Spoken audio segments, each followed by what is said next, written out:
Kilo गव्हाचं पीठ, 1 चमचा लाल तिखट, चिमूटभर हळद, चवीनुसार मीठ, थोडंसं गार तेल टाकायचं. मूठ वळेल इतपत हे पीठ असं एकत्र करून घ्यायचं. सर्व पिठाला चोळून घेतलं.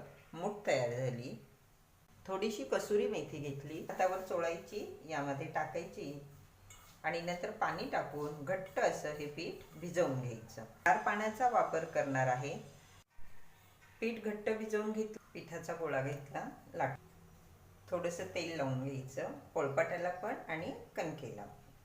पोळीसारखं याला गोल लाटून घ्यायचं. फोर्क असेल किंवा सुरी असेल याचा वापर करून याला असं आपण टोचे मारून घ्यायचे. पहिली वाटी घेतली, याने गोल याला कट करून घ्यायचं. कढीत न करता फक्त गरम करायचं.